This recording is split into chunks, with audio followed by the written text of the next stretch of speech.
So we've heard this concept of fairness come up again and again, and I suspect you're going to hear it again and again over the next several months. So I want to put a basic question out to us.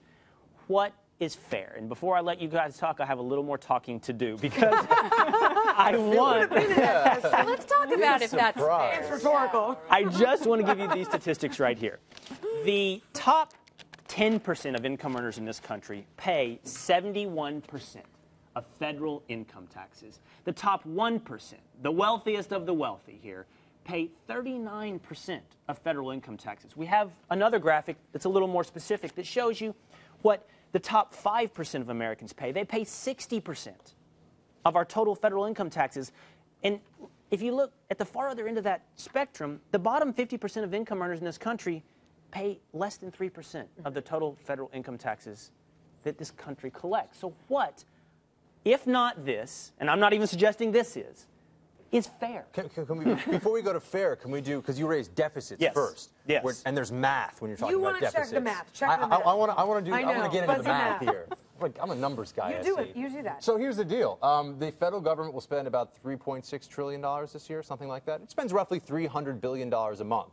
So if you confiscated every single penny, not the 3%, every penny made by people that are millionaires in this country, everything they made for the entire year, it would fund government spending for 2 months. Positing this as in any way, I know you raised 5%, having to do with deficit reduction is sort of silly, especially when you're not talking about the fact that deficit is going to expand dramatically based on the spending that's already locked in right now. So it's just a dishonest way to look at it. It's not a real argument. It falls right, though, into the class warfare thing. Right. Which is exactly why this is happening. This is not legislation that is ever going to be passed, right?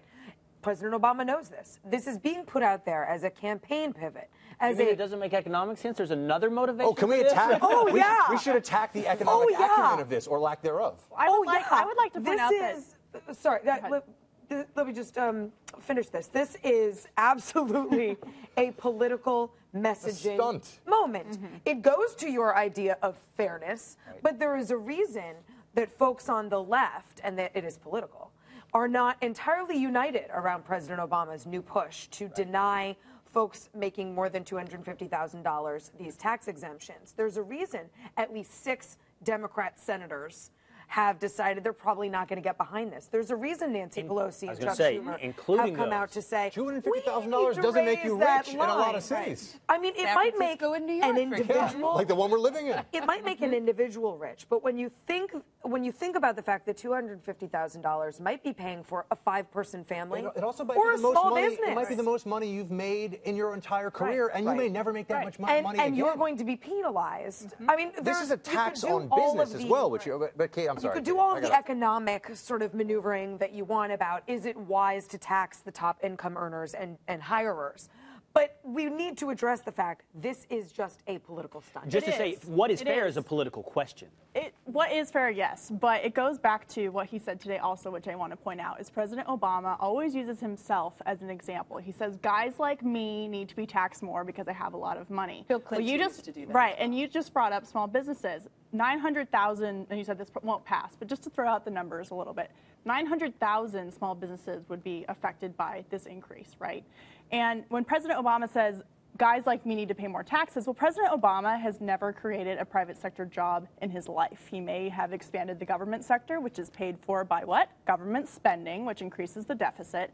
And so also, bringing up Bill Clinton, President Obama says people need to go back to what the tax rates were under Bill Clinton. Bill Clinton said 2 months ago that the Bush-era tax cut should be expanded for everyone moving forward. And so, like you said, had to apologize for going off message. Right, exactly. Yep.